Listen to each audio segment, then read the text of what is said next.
Hello my friends, my name is Betsy and today I am going to be sharing with you some information and some tips and tricks on how to use a ballpoint pen on your drawings.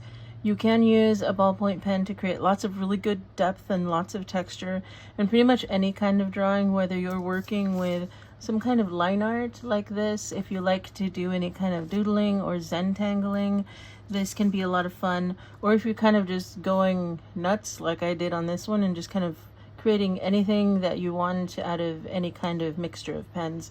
But today, like I said, it's going to be all about the ballpoint pen. So how about we get started? So the very first thing that I think that we should talk about is pressure control. And this is something that if you just don't do a lot of sketching, you might have a hard time with. So what I'm going to do is I'm just going to get in here with a little bit of spare paper. This is really just a card. You can see here, it's just one of those little index cards.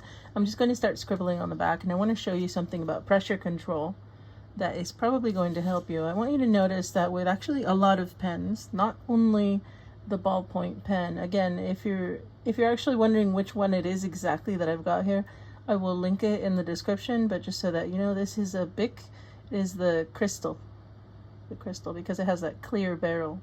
So about the pressure control, what you're going to do is I want you to, if you have a chance, practice just making some really light lines, as light as possible. When you first kind of drag it across the paper, you're going to see you're going to make the tiniest lines. That's what I want you to practice. And just use simple strokes to make the lightest color. As you can see here, this is just the lightest gray tone. So this is with applying the least amount of pressure. I'm trying to just create the tiniest bit of color here. And using this pen is going to be all about that. If you are accustomed to using a pencil, you probably know how to do that a little bit more. You can just really gently use your pencil to create some light shades. Of course, it's easier with a pencil.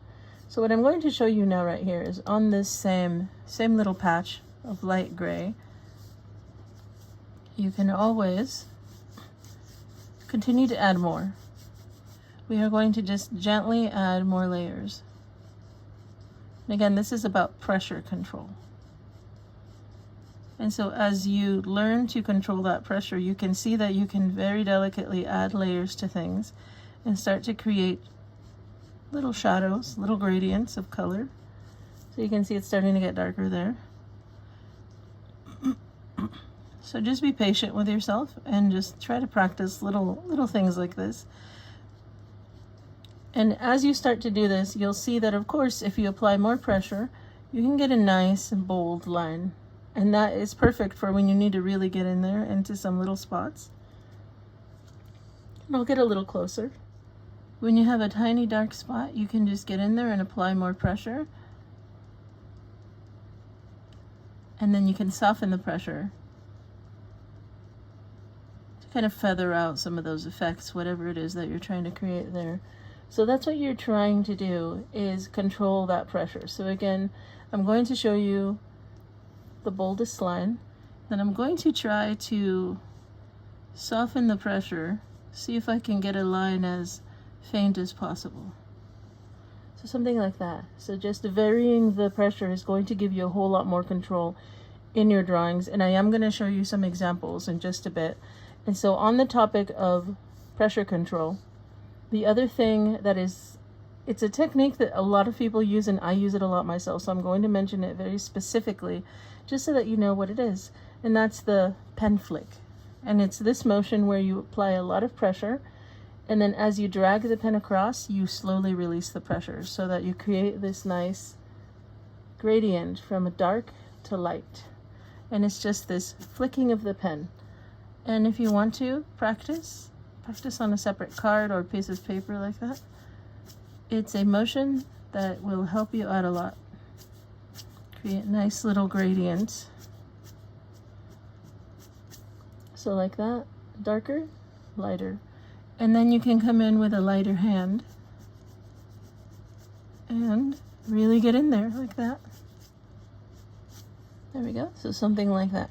So these are nice little practices. They're really quick ones. And it's all about controlling the pressure with the pen. All right, so how about we actually try it?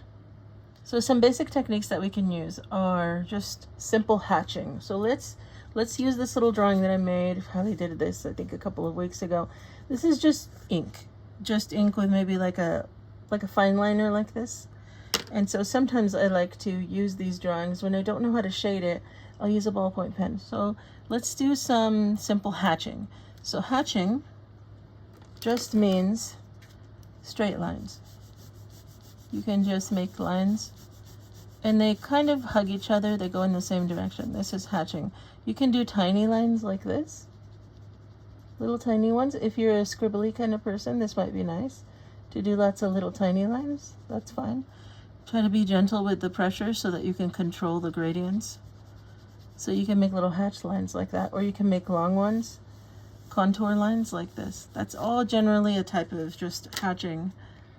So let's find a spot here in this little drawing to do that. Again, this is kind of a small drawing. So what I can do is right here where I already have these lines, I really want to give it a gray color in between. So I'm going to just gently add these vertical lines in between. And you can be a little scratchy if you want. If I was really inclined to do so, I could do them in the other direction as well. And what happens is when you go in multiple directions like that, as opposed to what I'm doing now, which is simply hatching, so just kind of going up and down, just to try to add a little bit of gray here. And I'm hoping that the camera catches it, because I know it can be a little finicky sometimes. But I'm kind of just going up and down. If you want to, you can just go straight down. Whatever you're comfortable with is fine.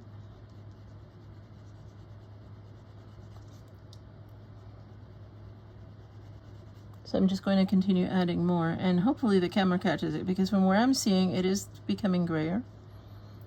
It's getting grayer and grayer, a little darker. Sometimes the camera doesn't see it. So there we go, it's a little darker. And so like I said, one direction, that's hatch, it's just hatching. Now we can do some cross hatching. So how about we just do them? So I'm going to add some shading here. So I'm going to add some lines that are hatched up and down here. They're just going up and down.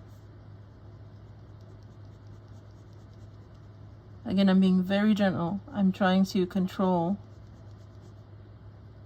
the pressure, since I'm trying to add a gradient here so that it looks like it's a bit of a shadow. And so I just start off with going in one direction, and then if I feel like it, which I am, I'm going to turn it and go in the other direction. That's cross hatching. Again, that pressure control is really going to give you the kind of shadows that you probably want. So if you don't really know how to start using this, go ahead and draw something that's just line art like this. Just some kind of doodles should probably help you. So here I am, I'm adding lines in the other direction. There we go, so it's got a nice gradient there. Ah, that's pretty good, I like that. Okay, so that's in that direction. And so again, when it comes to the hatching, I could do that right here as well, and I could follow those lines. But what I want to do is right here, I want to show you something else that I like to do, and I don't think enough people do this. And this technique is just scribbling, simply scribbling. Let's try it right here in this little space. So right here, I want to create a little bit of a shadow. So I'm just going to go in there and just scribble with a very gentle hand.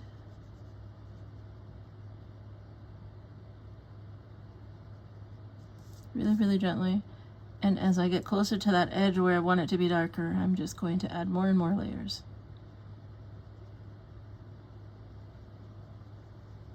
So there we go, pretty much like that.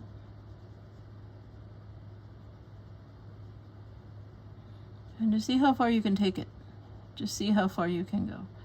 And you can scribble in a kind of disorganized way like this, or you can kind of be a little more localized with the scribbles, and then see what you can create. There are so many ways to do this. I'm sure you can see, you can do kind of like a figure 8, or just like little circles. You can scribble in little circles. There's so much to explore here, so go ahead and try it out. And of course, you can always do some stippling. It can be a little bit different getting used to doing some stippling with this kind of pen, but I'll show you right over here. And stippling, what that is just making little dots. So I'm going to try to hold it over here. There we go. You're just going to make little dots by tapping the page. This does require a lot more patience, but it is very rewarding. And again, I recommend you trying this out on maybe a drawing that you just did some simple line work this way. That way it doesn't feel so daunting. So here I am, I'm just doing dots. You can absolutely do this with a ballpoint pen. You can do this with any pen. In fact, I would actually recommend that you try doing this with all sorts of different pens, since all of these techniques that I showed you today are pretty much just for ink drawings. You can use them in anything. Like I said, you can use these kind of fine liners that have these little felt tips, and you can do it with all sorts of sizes. Try doing it with a pencil if you want. It's actually a pretty good analog for this type of pen, since you are essentially sketching with the ballpoint pen. Try it with anything. Sometimes I like to use these kind of pens, so they're just these simple little fine liners. Again, they have the little felt tips. In fact, the other thing I would recommend as you're kind of playing around is to kind of find some of these colored fine liners. I love these so much. These are the Stabilo 0.88, and then there are also some inexpensive types that you can get at other stores. But yeah, these little felt tip ones are perfect for creating a lot of that. Again, control your pressure. Try doing different techniques like stippling and cross hatching and scribbling, and you're going to get lots of wonderful results. This is one that I've really been looking at lately. I did this a while ago, and it really does show kind of all sorts of different ways to kind of scribble and scratch away at the paper to create lots of depth and dimension. So I hope that this helps you, and I hope that you have a lot of fun using your ballpoint pens, using all your different pens to create lots of wonderful texture. So that's it for this one. I will see you in the next one. Bye.